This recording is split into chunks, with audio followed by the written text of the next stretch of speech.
The hottest person in your tribe, 50,000 years ago, would probably disgust you today, and yet they'd have the whole tribe fighting over them. Here's what actually made you attractive back then.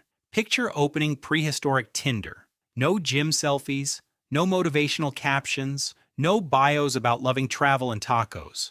Just one question, the same one for 100,000 years. Will this person help me survive and give me healthy kids? Because back in the Stone Age, attraction had nothing to do with beauty. It was your body running an advertisement. A walking, breathing billboard, screaming, "I'm healthy, I'm strong, and my genes are a fantastic deal." And the better the billboard, the more irresistible you were. We'll start with the men.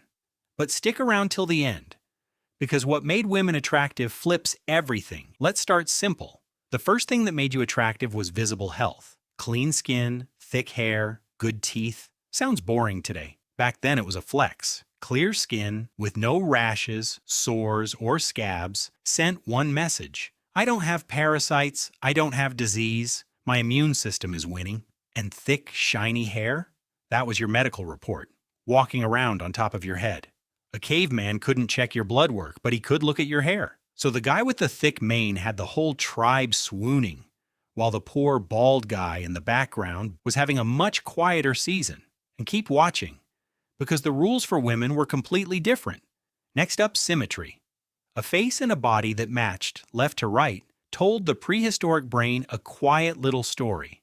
This one grew up without disease, without starvation, without anything going wrong. And here's the unsettling part, your brain still does this. Right now, it scans faces for symmetry and quietly rates them. You're not being shallow.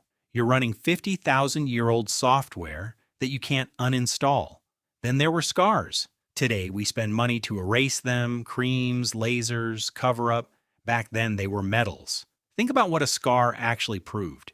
You faced something with claws, teeth, or a really bad attitude, and you walked away. Picture two guys at the campfire. One's got flawless, untouched skin. The other's got a long scar running down his arm, and when someone asks about it, he just shrugs. Oh, this? A bear. Guess who everyone's suddenly leaning toward? But the real magnet wasn't looks at all. It was the ability to provide and protect. The one who came back from the hunt loaded with meat, that was the catch of the season. Muscles didn't matter on their own. What they could do mattered, and this leads to the strangest flex of all, body fat. In a world where food could disappear for weeks, carrying some extra weight sent a loud message, I have so much access to food that I've got reserves to spare. I'm rich. Fat was the prehistoric bank account, worn right there on your body.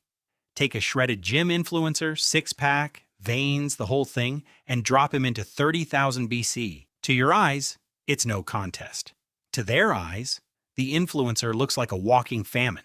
Look at this poor guy. No fat, no reserves, clearly can't find food. Meanwhile, the chubby one looks like a millionaire. So every rep you grind out at the gym for that flat stomach, 50,000 years ago, that was a red flag. And the last one for the men is the weirdest, smell.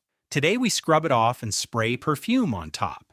Back then, your natural scent was doing something incredible. It was a genetic test. Your sweat carried chemical signals about your immune system, and a potential partner's nose could tell whether your two systems were compatible. So the most attractive person in the cave might just be the one who smelled right. The women. Around 25,000 years ago, all across Europe, people were carving little statues of women. We call them Venus figurines. And how do they look? Not thin, not toned, wide hips, full chest, round belly, soft curves everywhere. Take the most famous one, the Venus of Willendorf, carved roughly 30,000 years ago. And here's the detail that says everything. Her face is barely there. No eyes, no mouth, just a head. Whoever carved her didn't care about her face at all. They obsessed over her body. Fat wasn't a flaw. It was survival, carved into ivory. One, I've got reserves. I can survive the winter when the food runs out. And two, even louder, I'm fertile. That classic hourglass shape was a signal of fertility and health that the brain read instantly. It wasn't a strict mathematical rule, but the direction was unmistakable. Curves told a story of abundance and of healthy children on the way. In a world where half of all babies never grew up, that story was the most attractive thing imaginable. And then there was age. Smooth skin, thick hair, bright eyes, energy, every one of those was a signal of fertile years still ahead. It was the species' biological countdown clock, and everyone was reading it, whether they realized it or not. Now sit with how completely upside down this is. Today, half the planet is chasing the flat, filtered, influencer stomach. 30,000 years ago, you'd have strutted through camp, proud, with the exact curves people now spend money trying to hide. The ideal woman was never a fixed, universal truth. It was a trend then, and it's a trend now. And here's the part that should actually stop you. Every single thing on this list, none of it was really about beauty. It was information. Every attractive trait was your body telling the truth about you out loud without saying a single word. It was the oldest, most honest sales pitch in existence. And the craziest part of all? Almost nothing has changed. You've got mirrors, filters, makeup, perfume, and a gym membership, but underneath every bit of it, your brain is running the same exact calculation it ran 50,000 years ago. Is this person healthy? Are they strong? Would they survive? Are their genes a good deal? The trends flip, the standards flip. Thin, then curvy, then thin again. So the next time someone turns your head and you can't explain why, it's not really you. It's a caveman sitting deep inside your skull, looking at that person and thinking, yeah, that one survives.